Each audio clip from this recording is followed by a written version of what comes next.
Hey guys, today we're going to be learning a little bit about more of life on the Pioneer Prairie.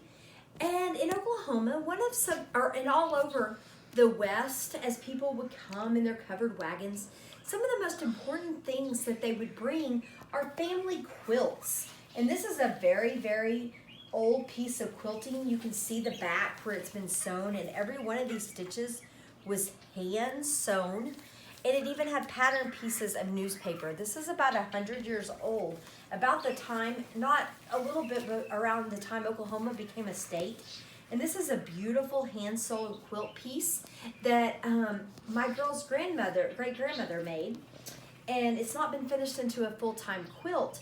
The quilts were very important. They were used to tell stories. They were used to decorate homes. They were used to cover with in the cold prairie nights when there wasn't indoor heating and maybe there was only a stove or a fire. So this is a beautiful piece of quilt work. And quilting bees were something that were very popular on the prairies.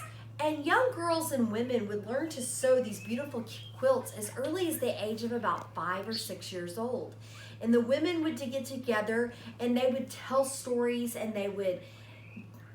it would almost be like a birthday party. They would get together and sit around big quilts, and they'd work on different pieces of sewing the quilts with beautiful colors of fabric. And they would gossip and talk and learn about each other, and it would be a time that they would fellowship and have friendship. At the same time, many of the boys and men would work together, and they would help build log cabins or barns or fences or help plow fields. It was a time because people lived very far apart in the Oklahoma Territory and in all of the Pioneer West. And so it might be days and days away that they would get to see people. So very rarely, kind of a lot like our quarantine right now, we get to see very few people, and it's a lot more rare than every day. And they didn't have cars that could drive them to these places. They had to walk or take their wagons or their horses. And so in the springtime, when new barns needed built or things need to happen, they would come together as families and help each other out. And so they would build barns, and the women would sit and they would cook good food, and they would sew quilts. And so quilts have a beautiful history in a Pioneer, Oklahoma. And they would use scraps that they kept. All pioneers would keep every scrap of fabric, from shirts they made for dad and brother, pants they made, skirts and aprons and bonnets. They would keep those scraps of fabric, and then they could make beautiful quilts. So today we're going to do an activity, and I want you to do it at home. And normally we do this at school, and I give each person a piece of construction paper.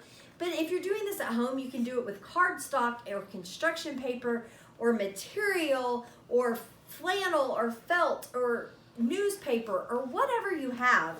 And what I did is I started hole punching around the edges of my quilt square. And you're not making a whole quilt, you're making a square. And a quilt square is just one section of a quilt like this. It's one part that you see. See, this is a quilt square.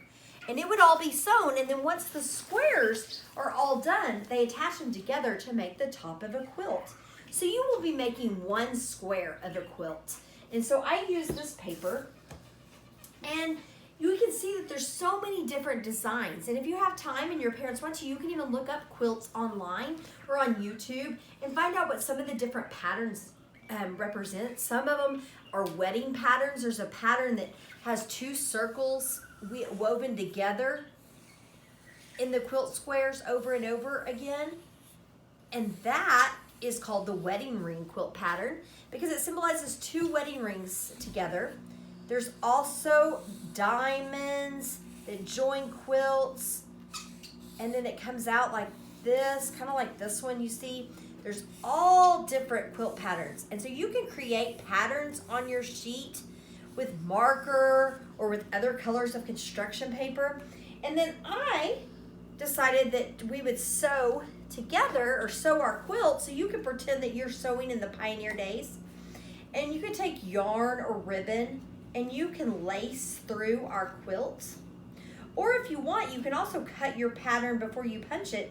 You could cut your one piece of paper into 4 squares and sew them together so it looks more like a full quilt. But however you want to do, you can be creative however you want. But you're going to sew with yarn or ribbon different quilt patterns or sew your quilt, and you can pretend that you're sitting on the pioneer prairie, and you're sitting maybe under a tree because there wasn't lights except for candles or oil lamps in your house. So you're sitting outside with your friends and family, and you're sewing quilts, or you're building barns, or a lot of times if we're at school, we build barns out of Lincoln logs and we sew quilts. So this is one of the ways you could stitch your quilt and do your quilt pattern. You can color it with all different colors, just like my beautiful quilt here. And have as fun with it, but realize that this was not something that was a fun craft for these people. It was something that kept them alive. It provided for their families. I hope you've enjoyed learning about pioneer quilts today, and I've been so excited to teach you a little bit about Oklahoma history, and I look forward to seeing you tomorrow in class. Bye, guys.